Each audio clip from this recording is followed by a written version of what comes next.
Hi, Hey, how are you? I am doing really well. How are you?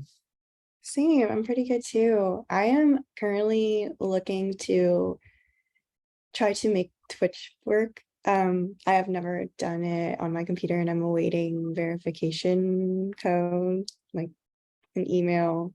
And since Ellie is not working on Fridays, I'm not sure that she's checking her phone. And I texted her, Okay. Um, if it yeah, work. if that doesn't work, it's okay. It was kind of like a last minute addition, right? Yeah. Yeah, really it is just one button and I should have just signed in yesterday, but we didn't get there, so it's okay. Yeah, no worries. I'm happy we're recording it because that's really like I think what matters more than having it streamed is having it recorded because like if someone can't make it to this Mhm. time, then they probably just can't make it to this time. Um, Totally. Yeah, anyway, I have some fun tricks in my slideshow where I can like do this instead of screen sharing. Um, and like I'm gonna be doing a little bit of this. So just testing it out. Yeah. Oh, perfect. So yeah, you can totally do it. That's so cool. It's like a green screen. Yeah, it's really simple actually. Yeah, you just Yeah. have the so kind of like it's streaming the background of another system basically. It's really Yeah, I cool. just have a virtual camera that is like a an arrangement of, you know, a crop on one of my windows and then other stuff. Yeah. Nice. Cool. Hey, Okay. So is there any Suki. Hello. So pumped to be here. Yay, same. So for the actual talk, um, Alexa, are you going to give an intro to Index? I know we had talked about Alexa doing an intro for Index, Vasiki doing an intro for SFTP. Does that sound good to you both? Yeah, I was thinking I'd just introduce, what Index is and who I am and introduce you. Is there anything that I could do to introduce you more proper? Like Andres Chang, you're an artist and researcher at Greenpeace, right? Yeah. And he's here to give a book talk on greenhouse, how to capture a plan to capture greenhouse gases. Is there anything you feel like is, I feel like it should just Um, be casual. yeah, I think just saying, yeah, Andres is an artist and a researcher at Greenpeace USA. Important to say Greenpeace USA, just like Oh, technically okay. different words. And then he's giving a talk about his new book, A New Plan to Capture Greenhouse Gas, or just, Okay. his new book. But then I'll take it from there. Sweet. So would it be maybe Vasiki first and then Alexa so that you can introduce me and then I'll just jump into it? Yeah, I Yeah, think that'd be good. Oh, sorry. sorry Cool. to talk about science for the people. I was just going to use this generic statement that we put behind all of our publications and then just talk a little bit about the print aspect. And it's like all less than 30 seconds. So we can jump right into it. Perfect. Love it. There are a couple times where I'm going to ask for questions or like people to respond. Mm. Um, can someone help me with monitoring if there's anything in the chat or like hands raised and I'm calling on people? Yeah, I remember last time we talked about this and Vasiki said that that was something that you were interested in doing. Yeah, I think it's a good opportunity to figure out how best to follow up on that. Like if I see someone with the hand raised or in the chat, like Andres, do you want me to send you a direct message on Zoom? Or that sounds like Um, the best way, right? I think that, yeah, if during the chat, if during the normal like talk, someone, I don't see like a good reason for me to stop during the talk, except for at certain times where I'm asking for people to respond.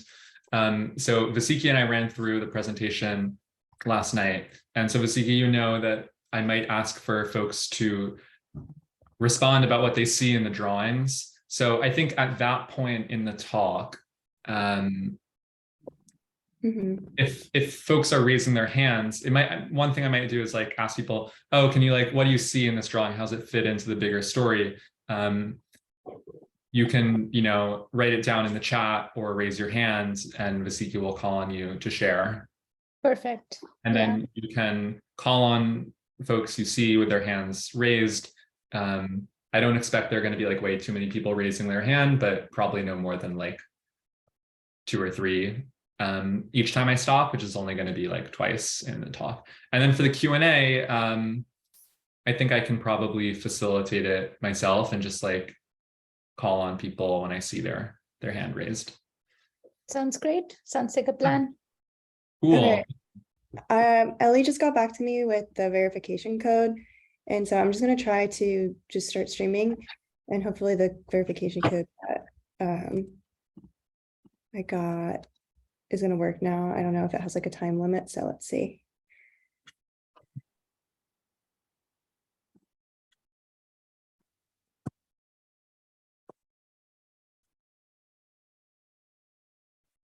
One second. You're right back. Okay.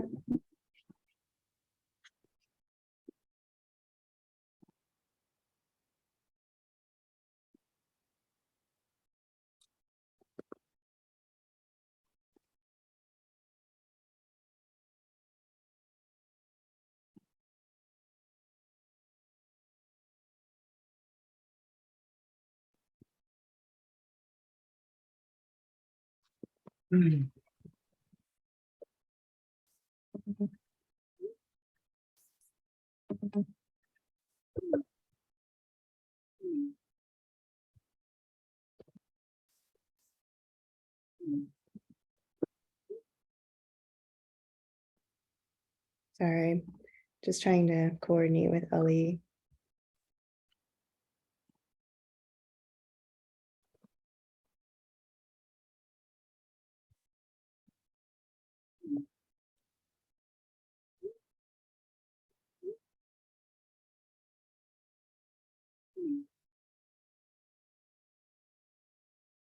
Um, mm,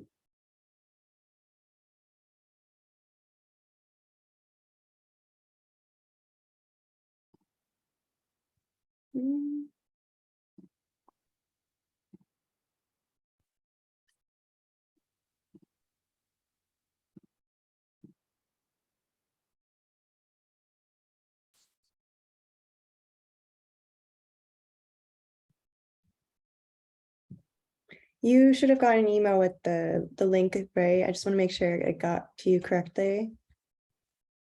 Andres? Yeah, I got that email. Oh, perfect. Okay.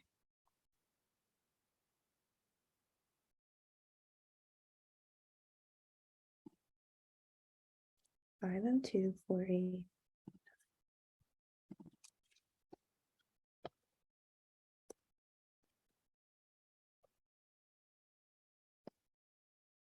Oh, okay. Perfect. Go live. Amazing.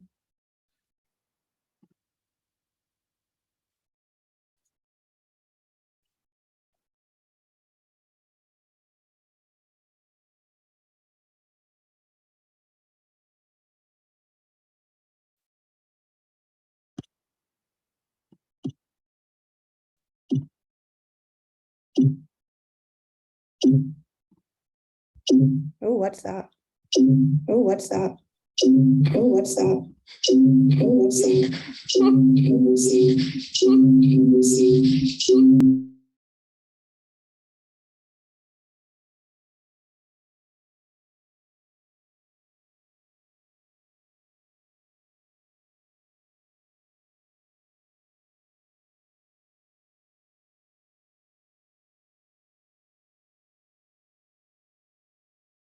Yeah, that was pretty sick. Honestly. Yeah.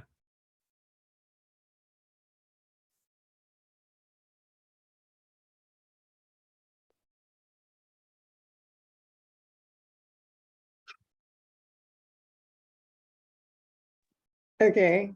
I think I got it. I think it was because it was on my browser playing back and we just have like a feedback loop. That was really cool, but I'm glad that we figured that out before. I guess it was live for a second, huh? That was like the most rhythmic internet, web call feedback I've ever heard. Yeah. Usually it's just like Uh-huh. that's pretty cool. My goodness.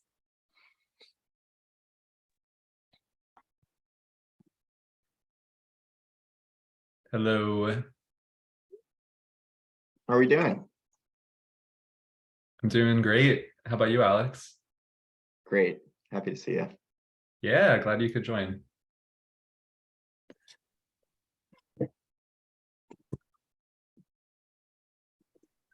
Yes.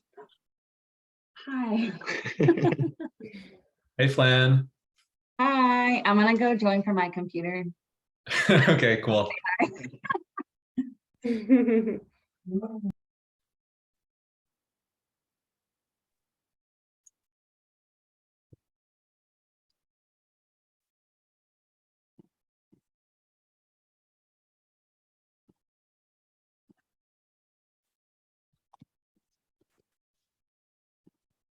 Hey, Seth. It looks really nice and sunny where you are.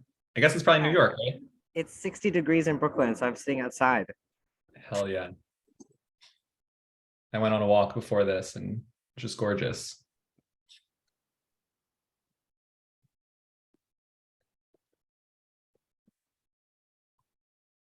Hey, Andres. Hey, Haley.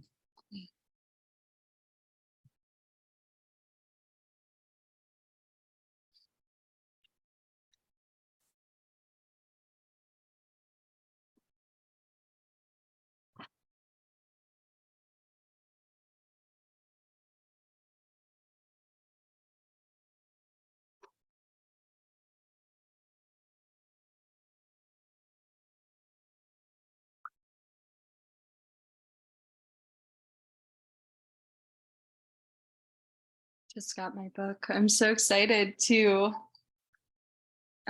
hear what you to share. Yay. I'm glad that you have your book. I was really pushing to send out all the pre-orders in time. And I think that most people got them. Great. Are there more available? Like, will there be more available or? Yeah, I printed 125 and I think I've sold around 80, maybe more. I just haven't really been checking since sending out the initial pre-orders. But yeah, I'll be sending more. Cool.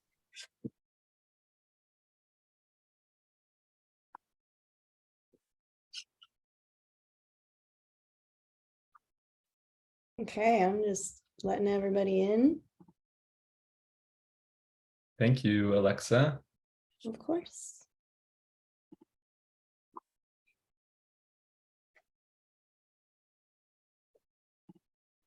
Hi, everyone. Hi.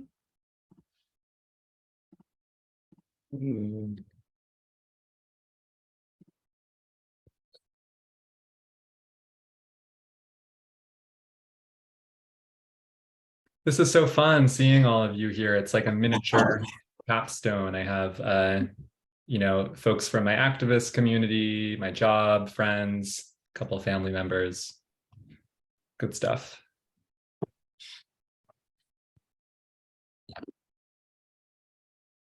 I'm just waiting until we're at a seemingly critical mass to begin. Sounds Okay. good. What is it like where everyone is at outside? You should put it in the chat.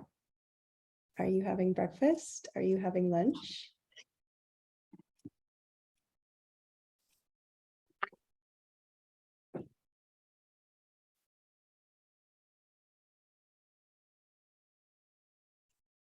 Second breakfast.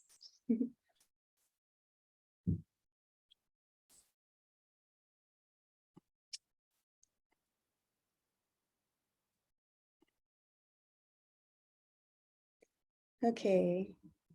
Andres, what do you think? 27, should we wait a little bit longer? What do you think? I think we should get going. Perfect. All right. Well, thank you everyone for being here. My name is Alexa and I teach and help curate programming here at Index. And I'm so happy to introduce Andres Chang. He's an artist and he's a researcher at Greenpeace USA. And he's here to talk about his new book he just published. It's called A New Plan to Capture Greenhouse Gas. And so I'm so happy to have you, Andres, and I'll let you take it away. Before I jump into it, I'm going to let Vasiki, who's another member of Science for the People, talk a little bit about Science for the People. They published the book and are also co-hosting the event. It's an activist group I've been part of for a few years, so I want to provide that space before jumping in. Thank you so much, Andres. So just to tell you a little bit about Science for the People, we've been active between 1969 and 1989, and then revived again since 2018. We're an activist organization of scientists, educators, writers, and artists who are committed to the radical and democratic transformation of science and society for the benefit of humanity and the planet. Science for the People also puts out 3 issues of the print magazine each year. So signing up as a subscriber is a really great way to stay plugged into how radical scientists aim to understand and to transform the world. And with that, and with no further ado, I'll pass it back to Andres. Sweet. Thank you so much, Alexa. Thank you, Vasiki. Just some quick housekeeping before jumping into things. I would suggest that folks mute themselves. For the first part, I'm going to start with a talk, maybe about 30 to 40 minutes, and then jump into a Q&A. And also, I will be pulling some slides up directly onto my screen, not through sharing my screen. And what that means is that if you want to see them, you should select speaker view.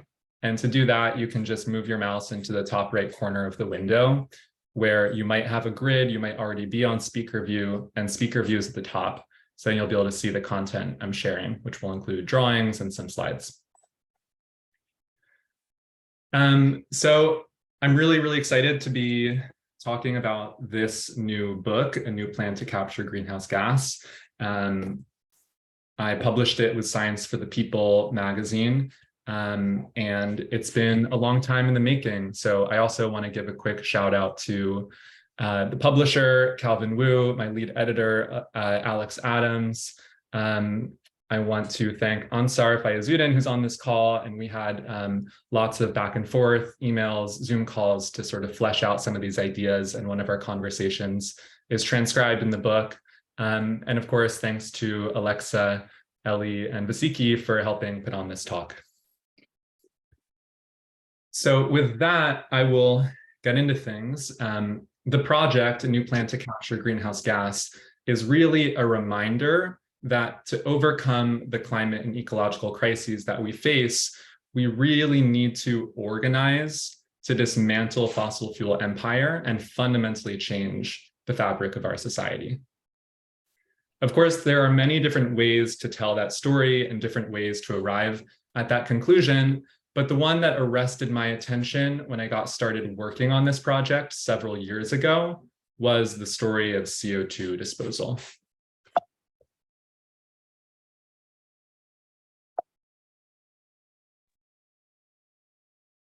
CO2 disposal is one of many solutions that's been dreamt up for dealing with the climate crisis. It involves capturing CO2 and disposing of it away from the atmosphere like waste. It can be applied at a point source like a power plant. Take this out, can't you? It can be applied at a point source like a power plant, thus preventing the source's emissions from entering the atmosphere at all, or it can be used with CO2 that's been drawn down from the atmosphere, which effectively reverses emissions after they've occurred. Now, I know some of you are more or less familiar with this engineering concept because that's really what it is. It also goes by different names. There are different sort of subcategories of CO2 disposal. Folks refer to it as CCS sometimes, and it definitely has overlap with CO2 removal. But I prefer the term CO2 disposal because it draws attention to the fact that this is really a waste management approach to dealing with the climate crisis. But let's just jump into some real world examples here. The Boundary Dam Power Station in Western Canada opened more than a half-century ago. It grew from 1 to 3 to 6 turbines that are all used to generate electricity. And these are coal-fired turbines. They convert coal-fired heat into the power that runs into homes. And in just one day, a plant like this produces enough gaseous CO2 to fill several Canadian football stadiums. In fact, most coal-fired power plants like Boundary Dam are so high polluting that the provincial government in Western Canada ordered for them to all shut down by no later than 2020. But this specific station, Boundary Dam, is still hanging on. Why? It's been outfitted with technology that separates out CO2 and other pollutants before they exit through the smokestacks. It's a bit of a unique project. It's actually the only coal power station in the world that currently uses this kind of technology. But there are 30 other large-scale CO2 disposal projects that are in operation that are otherwise similar. They're linked to cement plants, chemical plants, and refineries, all sources of massive amounts of emissions in a relatively confined location. And what these all have in common, allegedly, is their size, but also that they avoid emissions by trapping CO2 that would otherwise be vented into the atmosphere. That's what their proponents will tell you. Then there's direct air capture, a new technology that seems to be taking hold. Direct air capture works by sucking CO2 out of the atmosphere using giant fans effectively. It's a pretty energy intensive process, as you can see in this diagram. There are several different steps involved. There are filters behind the fans, and once those filters get saturated, they need to be heated to prepare the CO2 for disposal, and then they can be reused.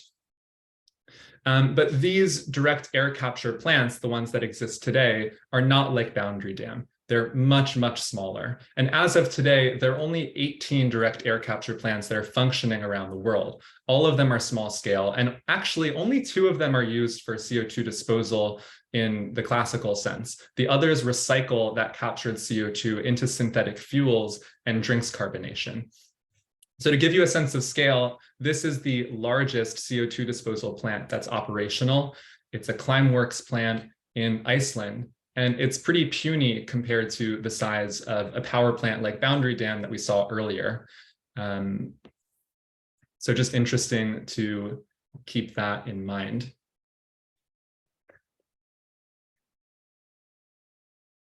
Nevertheless, excitement for CO2 disposal seems to be at an all-time high. There's been an explosion of corporate net zero commitments over the last few years, which seems to all but guarantee that demand for technologies like direct air capture will increase. Many companies have been slow to unveil detailed plans, but Google, Facebook, and Stripe announced last year that they would be committing $925 million to scaling up carbon removal through 2030.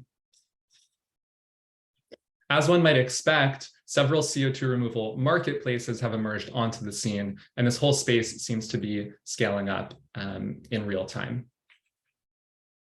But public investment prospects are perhaps even more promising. And this is actually pretty new. This is much newer than the drawings that I'm going to show you. But last year, the US launched a $3.5 billion program to speed development of carbon removal tech. And much more importantly, the government will be rewarding companies with $180 in tax credits per ton of captured CO2 because of the IRA, the Inflation Reduction Act. That's a massive, massive incentive. And as you can see in this diagram, that incentive is expected to increase the use of carbon capture by 2030, according to techno-economic models that I'll be talking about a little more later.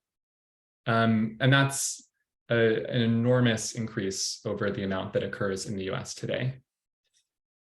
However, for all of this hype, there are some really big issues to deal with in CCS, and I think it's still not chalked up to all that its proponents claim that it is. Unfortunately, the issues with CO2 disposal are downplayed or ignored by the mainstream narrative.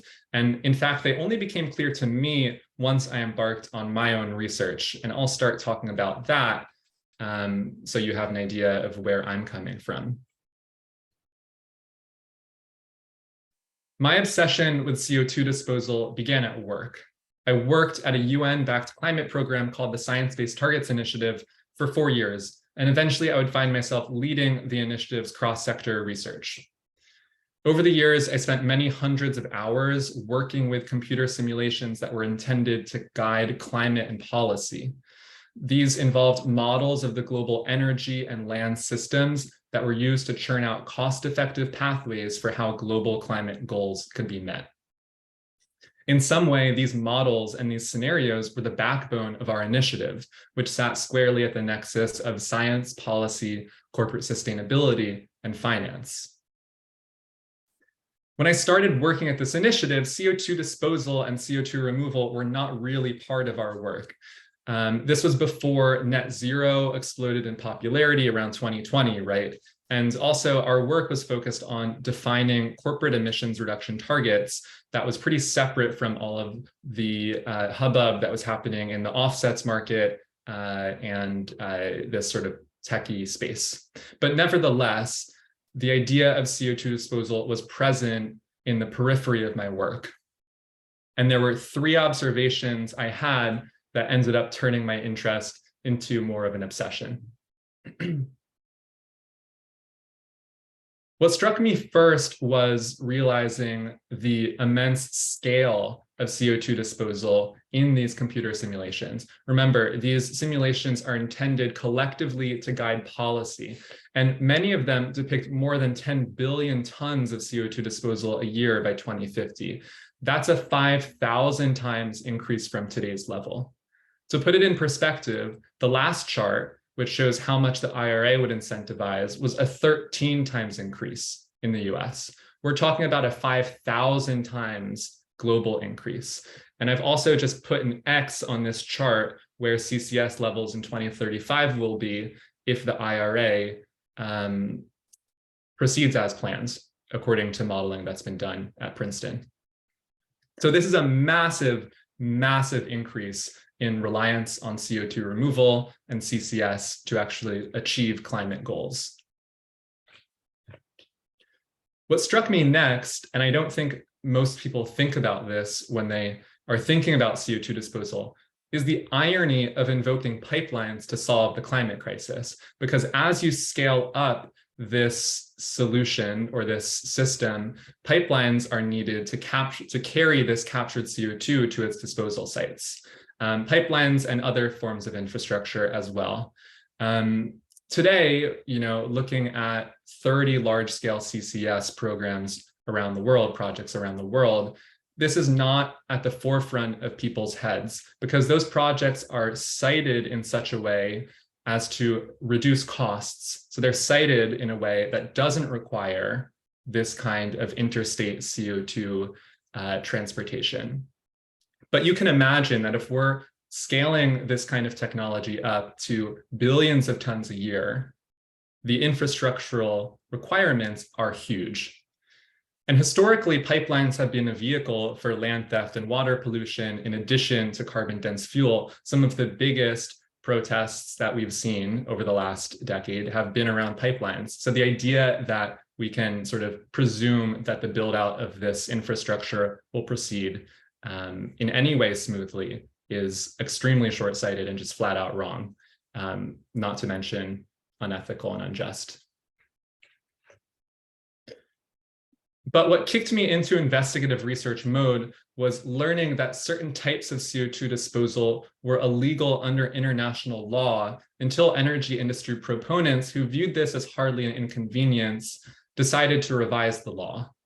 And it all dates back to a relatively obscure treaty called the London Convention.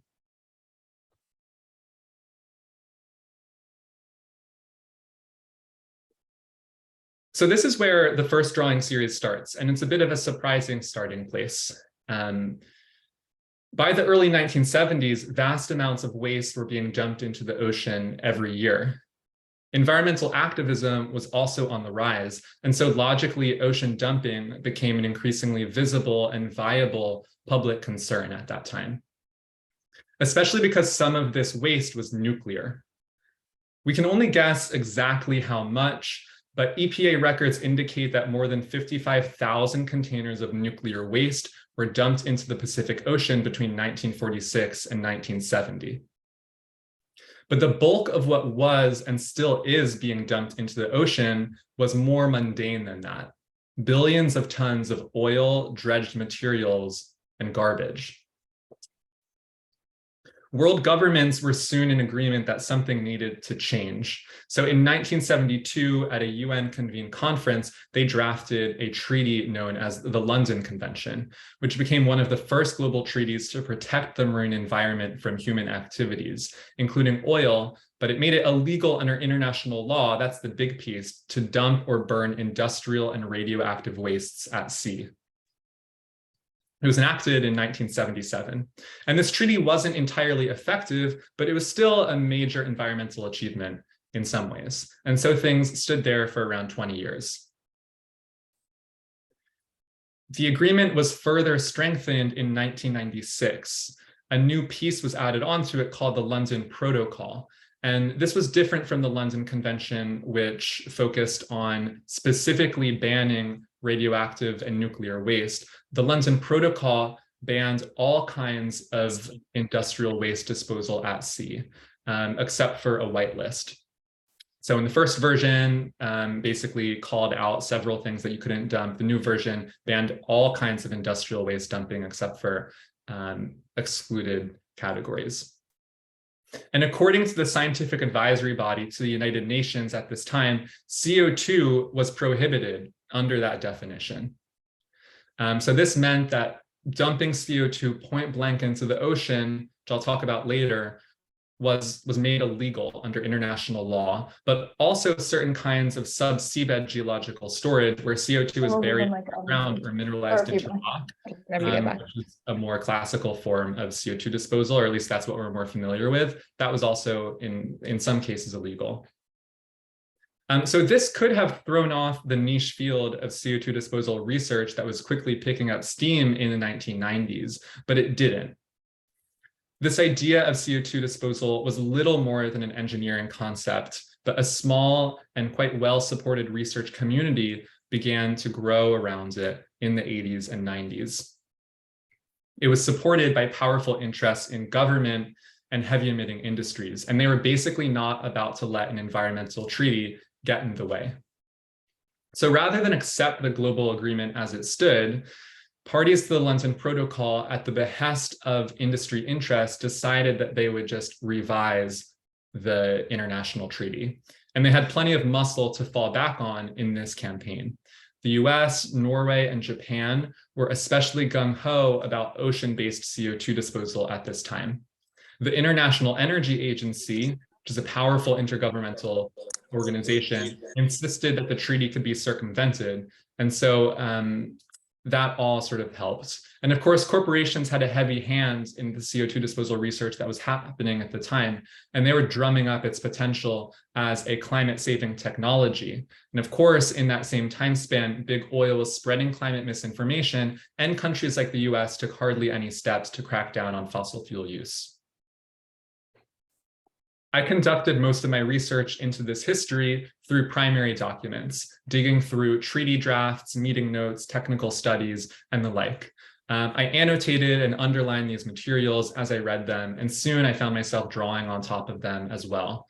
So the London Convention drawings are a series, and the drawings themselves, there are 10 of them, form a timeline that starts at the original treaty when it was adopted in 1977, and it stretches pretty much all the way out through today.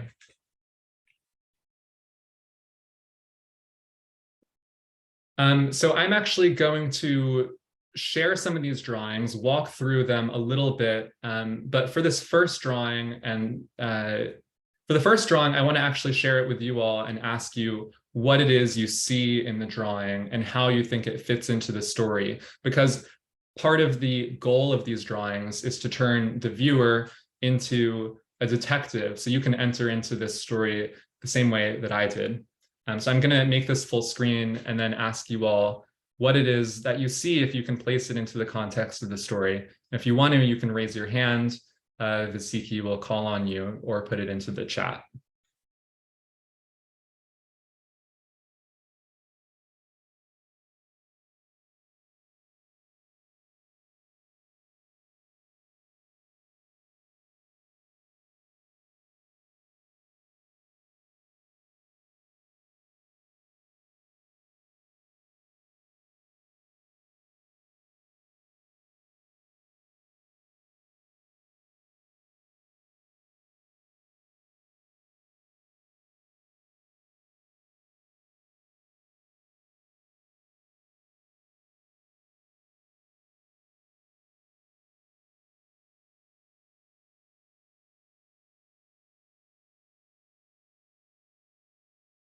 All right, we see waste dumping into the ocean, sludge, spillage of waste, seeping out waste.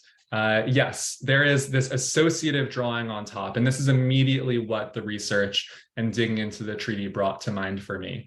I actually didn't realize how big of an issue ocean dumping was before diving into this research process. But below the drawing as well, it's a little bit hard on a screen, but if you have the book, you can actually dig into some of the text. And this is this is a page from the original treaty, which was enacted in 1977.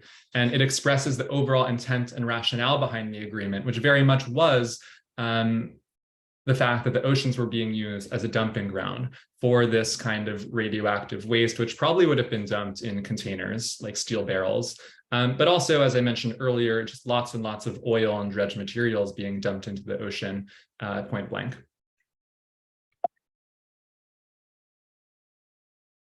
This second drawing in the series is also pulled from the initial treaty, and it lays out that contracting parties, so the countries that signed on, pledged themselves to promote measures to protect the ocean from pollution caused by hydrocarbons, including oil and their wastes, as well as radioactive pollutants, agents of chemical and biological warfare. So to me, this made the link explicit that even from the very beginning, this treaty had something to do with the fossil fuel industry. And even in the 70s, offshore drilling was a big issue, right? Several years earlier in 1969 was actually the third largest oil spill of all time, which is a blowout near Santa Barbara. So this story does go on for longer than many of us might think when we're considering CO2 removal as this fancy new technology. This third drawing overlays a submission that Greenpeace International made to the scientific group of the London Convention in 1999. So it was at this point that the London Protocol had been adopted, and it was understood that that banned at-sea disposal of CO2. Now, parties to the London Protocol were debating what to do about that. And Greenpeace's testimony basically highlights that the current pace of research and development in this research field threatened to overtake proper consideration of environmental, legal, and ethical implications, and that source reductions of CO2 should be the clear priority, even at this point in 1999, when CO2 disposal was clearly prohibited. The next drawing is a sort of post-mortem from a report that describes what ensued next after Greenpeace's submission. An amendment to the treaty was swiftly passed, and there's very strong political support for CO2 disposal and, quote, the benefits of geologic storage in the context of expectations about rising levels of CO2 emissions and continued dependence on fossil fuels. So Greenpeace International was pretty much entirely correct that the sort of political support for this, this idea really seems to have overtaken the ethical, legal, and environmental considerations that should have been at the center at that time. The fifth drawing in the series is done directly on top of the actual amendment to the London Protocol. And you know, there's a special irony here, because the justification for making this amendment was concern, quote, serious concern for the implications that climate change has on the marine environment and ocean acidification. So the idea was, we actually need to revise this law to make CO2 disposal, specifically geologic sequestration underneath the seafloor, legal, because climate change poses such a threat to oceans.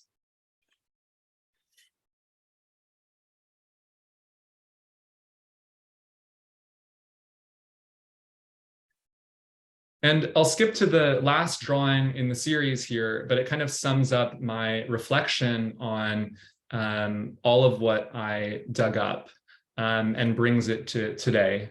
And this is a note that I wrote down, which says, quite simply, yesterday's power brokers still insist that CCS will save us 10 billion tons of CO2 pumped underground every year. So that was the first drawing series. And of course, my research didn't stop there. I really wanted to better understand how CO2 disposal amassed so much political support, because it certainly didn't come out of nowhere.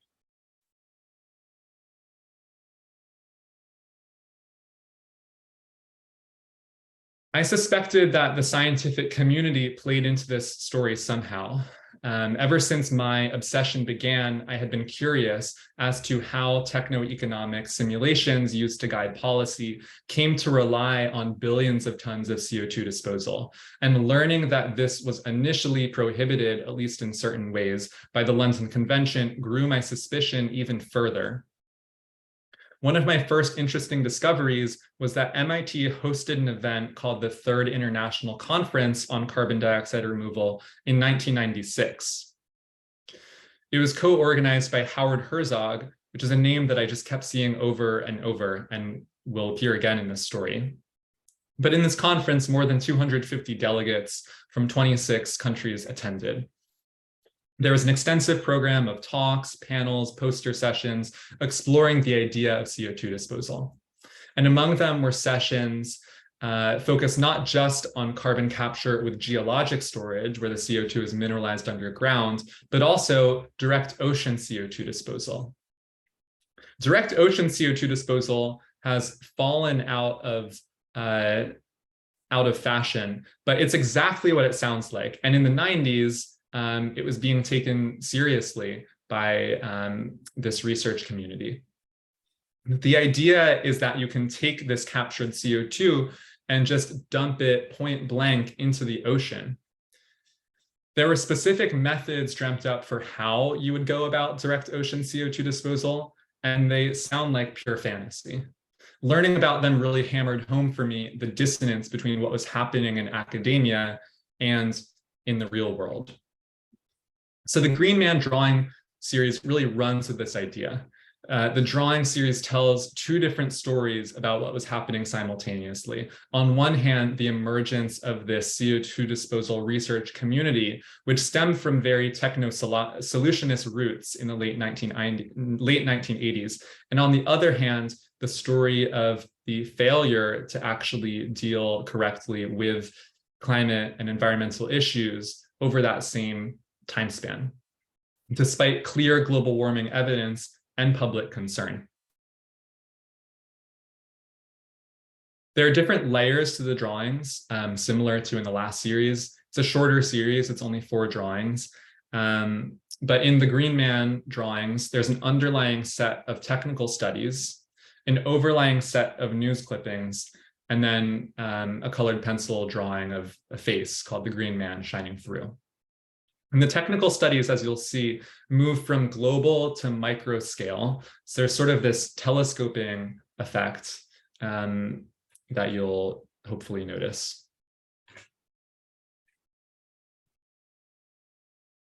So this 4-part series starts with a study by the EASA engineer Cesar Marchetti called How to Solve the CO2 Problem Without Tears. It's founded on the unquestioning assumption that gas will be the predominant energy source for the next 50 years. And so the proposed cure that Cesar Marchetti has nothing to do with cutting fossil fuel use. Rather, he suggests injecting the emissions underground. This study was published in 1988. And of course, this idea had really no grounding in reality, but his sensibility had widespread appeal to powerful Western governments and corporations. It played into this neoliberal worldview that careful engineering is really all that's required to understand and solve socio-political problems. And relatedly, it did nothing to actually challenge the status quo. To the contrary, it explicitly condoned ever-increasing fossil fuel expansion. On top of the drawing, the news clippings show 2 different events that happened essentially concurrently. At the bottom in the left here is a news clipping from James Hansen, a NASA scientist, testimony in front of the Senate in 1988. This was one of the first times that a scientist urgently rang the alarm to US leaders.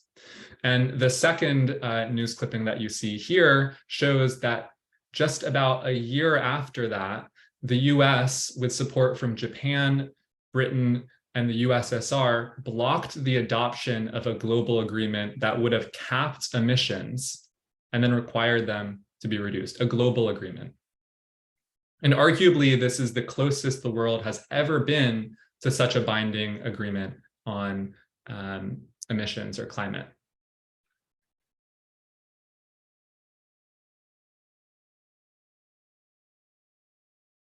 The failure to actually pass policy that would grapple effectively with global warming was not limited to the international arena.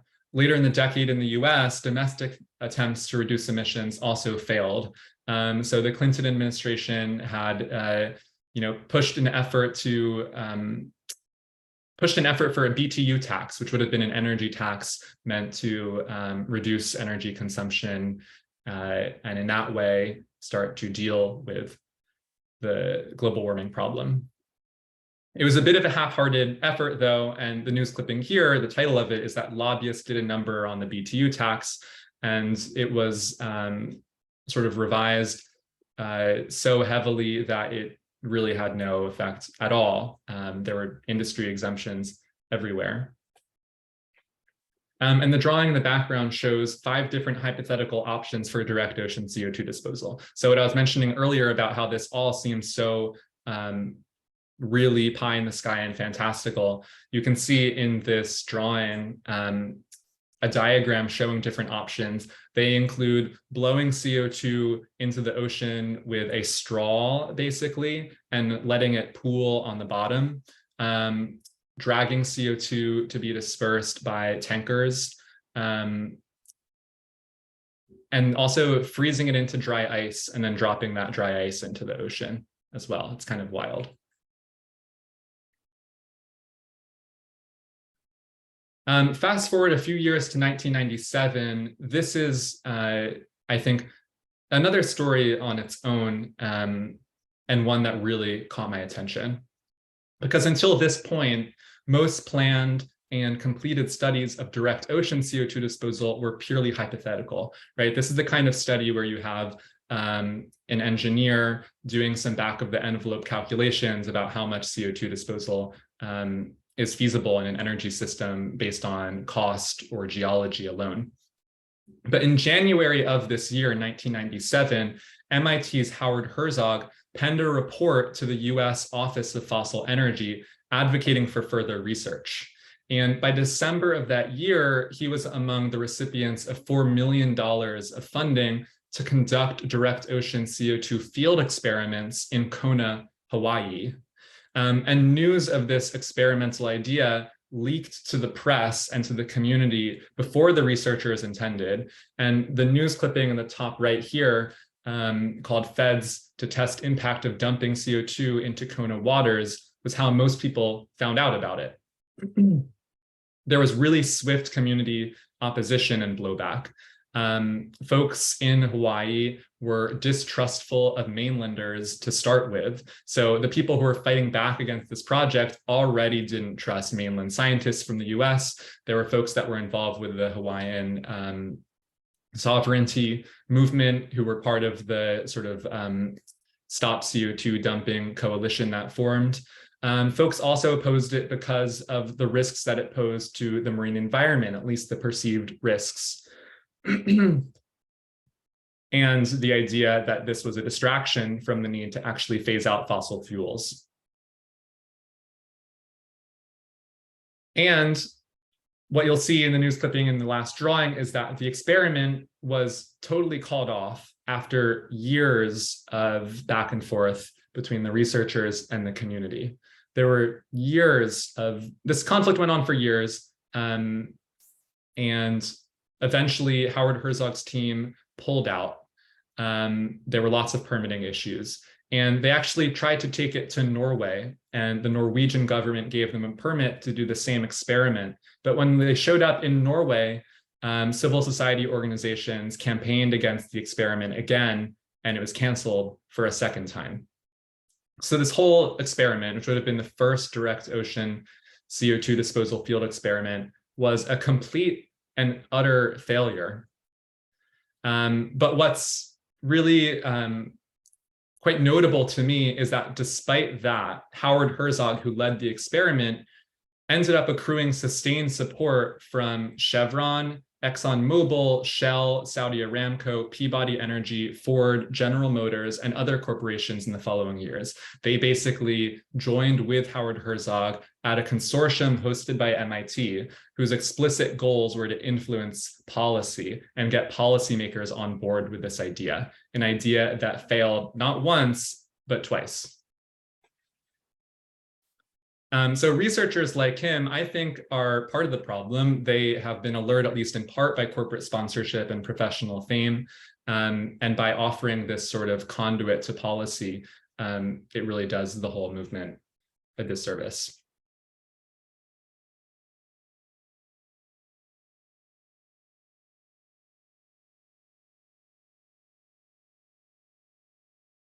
Well, I became convinced that CO2 disposal was never a particularly sensible answer to rising emissions because for decades it was used by governments and corporations as an excuse for inaction. Policies to conserve energy and reduce fossil fuel use were obstructed while CO2 disposal projects and research was awarded lots of money in support.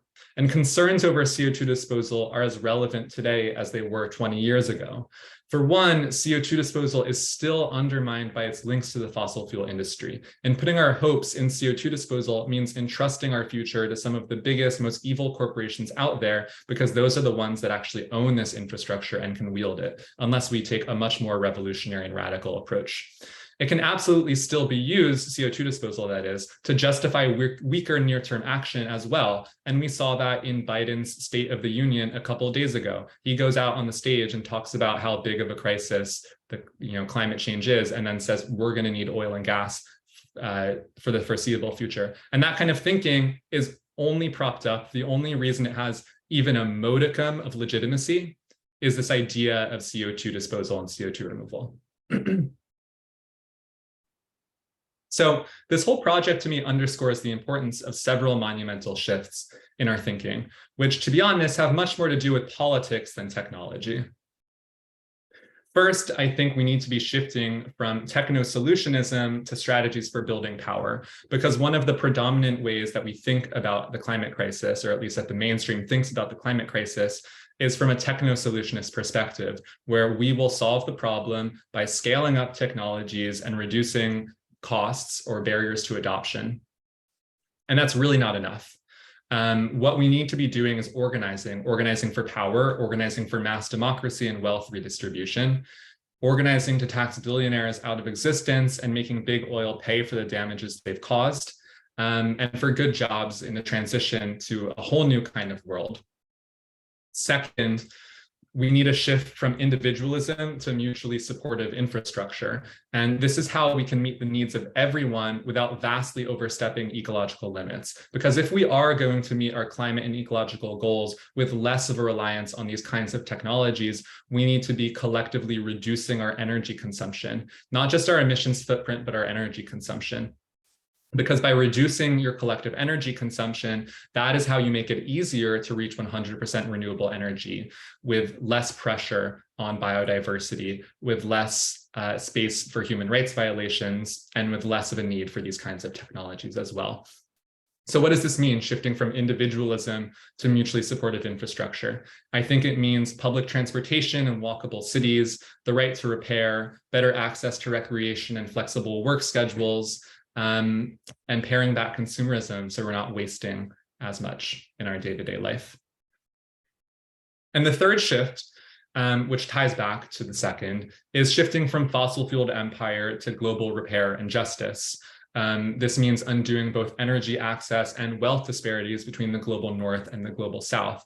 There's no other way to meet our climate goals while meeting the needs of everyone. It's that simple. It's also an ethical imperative.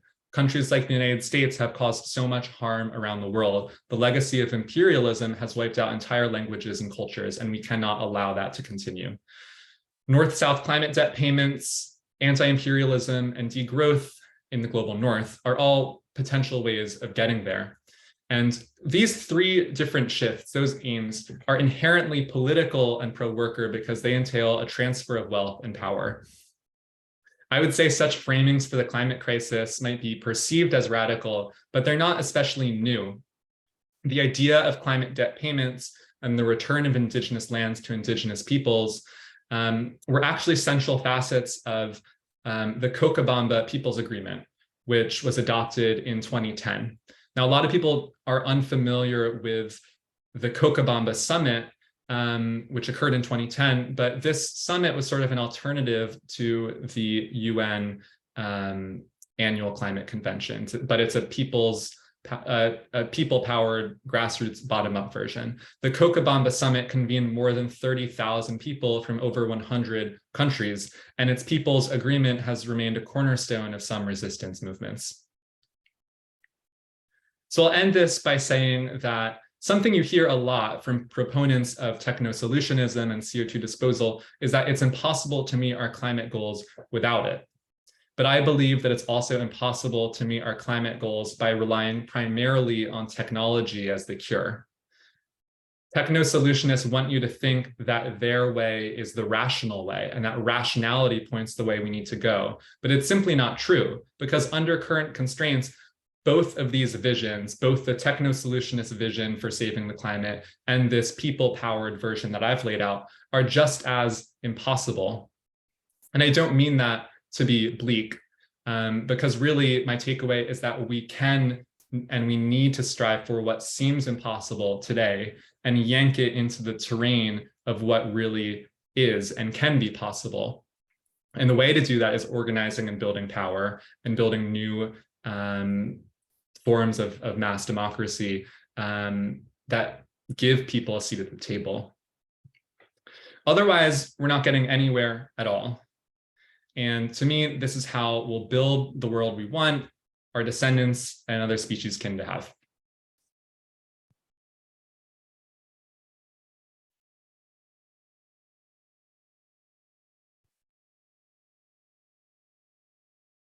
So that is the end of what I've prepared. And we have 15 minutes left for folks to ask questions, and I can talk about really anything at all about the project or the talk.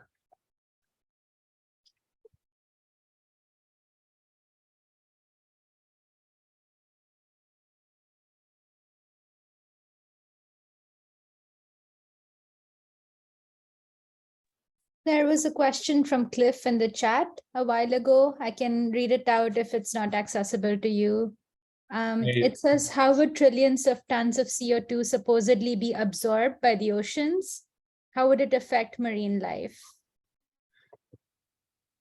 So this is a really interesting question, and it gets to how an idea like CO2 disposal makes sense from a certain narrow engineering perspective, because every year the ocean ends up absorbing a lot of CO2 from the atmosphere already. So the concept behind CO2 disposal was essentially that you're cutting out the middleman. It's that like all this CO2 that we're putting into the atmosphere is warming the planet, and then it gets absorbed into the atmosphere over decades or hundreds of years anyway. So what we're doing isn't actually changing the amount that goes into the ocean. You're just cutting out the middleman. But of course, if we shifted to renewable energy, then we wouldn't have it in the atmosphere or in the ocean. And you're right, Cliff, that the sort of ocean acidification that it could cause is the same ocean acidification that we're getting from climate change.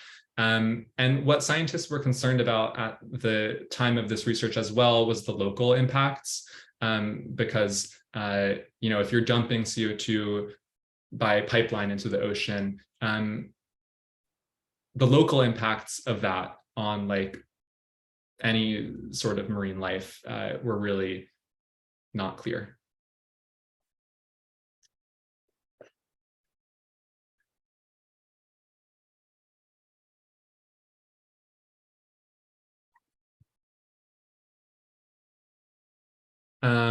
I see another question in the chat, and I'll read it aloud.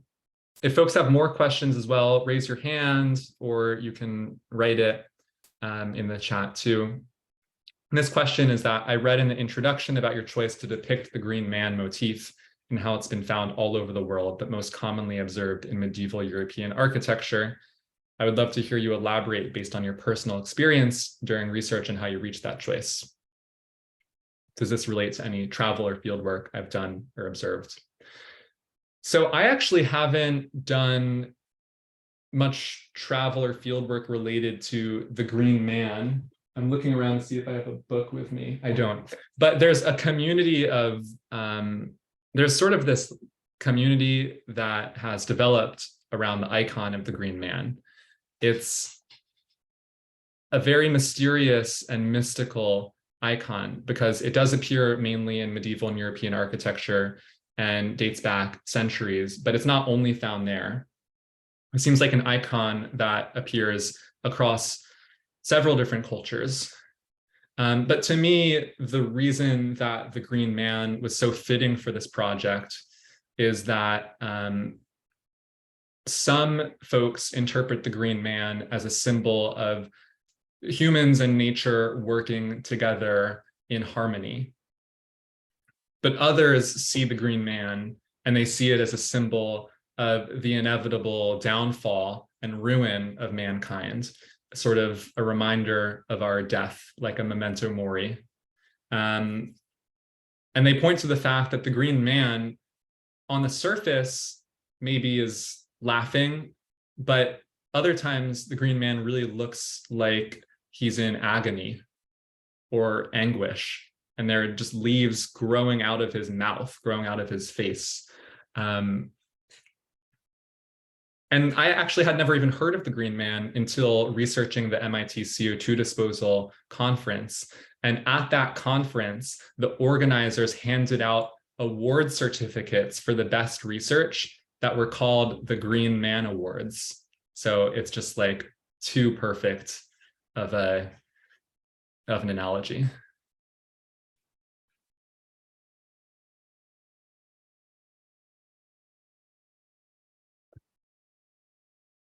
Seth, do you want to unmute and ask your question?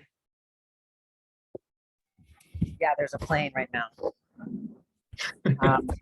Sorry if it's too loud, but I guess I'm asking, like, in all this research, there's so much bogus carbon capture, and I wonder what you think, like, projecting out into the future, once we've handled the fossil fuel industry and they stop emitting, what about what's already been emitted, right? Like, I'd be surprised if we haven't already gone over the carbon budget that would limit to 1.5 degrees of warming. Have you seen, or like, do you personally have a vision for like a version of carbon capture or drawdown that isn't a false solution, and like how that could, be integrated? You did a great job like explaining like the prescription that you'd have to kind of fix the climate crisis, and I loved hearing that. It's like, yeah, where does carbon capture fit into that in a good way, rather than this false solution, fossil fuel industry extending way that you outlined? Yeah, I mean, I really don't know how we get to the point where CO2 drawdown technologies are in the hands of the people and can be at the behest of mass democracy, are cited in a way that really limits its impacts on communities. But I think that's where we need to be. The writer Holly Jean Buck has done a lot about this, although she's maybe a little bit more gung-ho about CO2 removal and direct air capture than I am. But Holly Jean Buck writes a lot about this idea of sort of people taking over the means of production for CO2 removal and making it into a sort of like public service or public commodity, public infrastructure, like water utilities, something like that. And I do think that there is, a need for it. The message in this book is not that like we can fully solve our problem without CO2 disposal or direct air capture. But I do think that the scale of it is just vastly, vastly overblown. It's been used as a tool for so long that if we fail to grapple with its roots and the power dynamics that it fits into, then we're just destined for complete and utter failure. And I also think that like nature restoration is super important, and that's a way of drawing CO2 down from the atmosphere, but it has its risks as well and fits into different power dynamics. Reforestation projects and offsets have also had a lot of poor knock-on effects. That's a great question, Seth.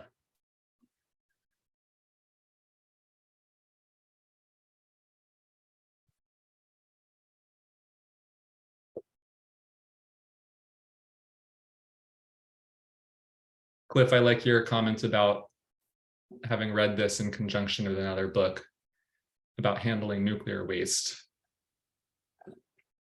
I had never really thought about energy systems and the climate crisis and waste management together before working on this book.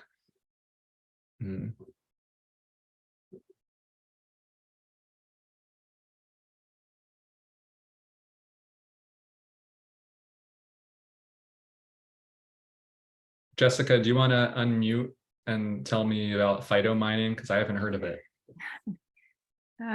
Yeah, it's a weird word, but basically there are a couple of companies that are using plants that are hyper accumulators of metal.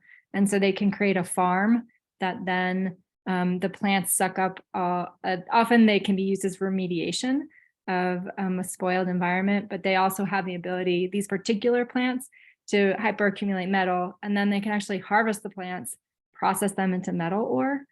So things like nickel and other metals that are needed by the battery and electric car industry. I'm just asking because sometimes things are too good to be true, and there's often hidden downsides that aren't necessarily published when there's a new development like that.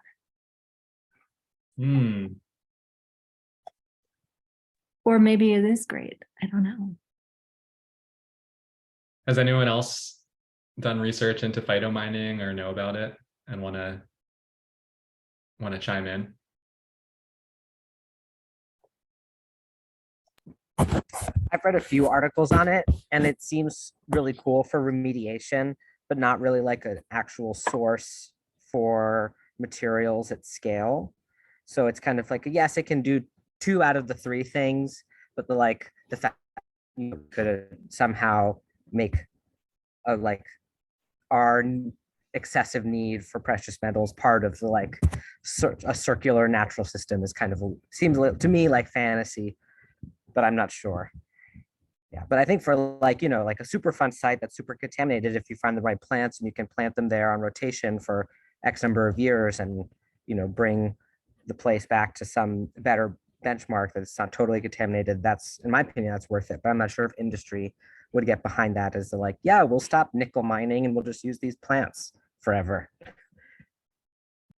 I think there's also what this makes me think about is how climate change and the climate crisis is such a global scale issue that it totalizes solutions and how we view them. as needing to be at the same scale.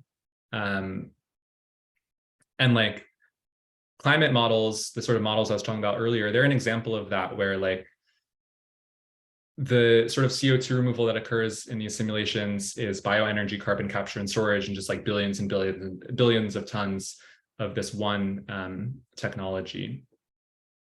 And when we examine and assess technologies, we're usually thinking like, is this technology feasible at global scale?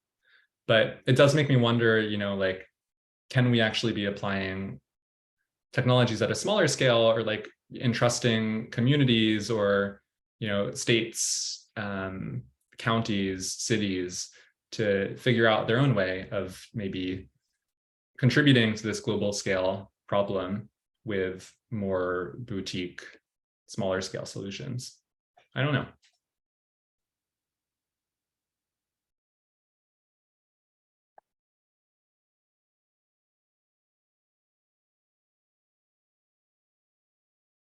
But yeah, it sounds interesting. I want to look into it more.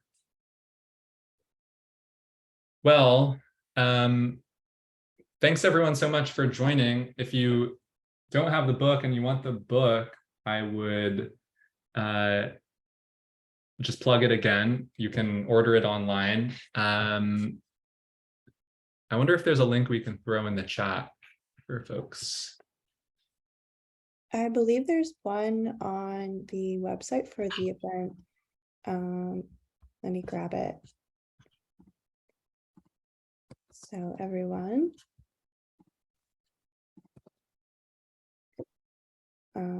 thank you so much, Andres. That was really great. And I also want to welcome everyone here while we're here together to look at our upcoming programming and index. There's some really nice community events that are open to all. There's a collective reading with Sam Taylor and a collaborative drawing. So if you like sort of the drawing styles here, maybe you can also participate in a drawing collaborative workshop next week. And I'm really happy that we're all here, and thank you for joining. Yeah, thanks everyone for joining in today, taking an hour out of your Friday. Really happy to be sharing this work with you.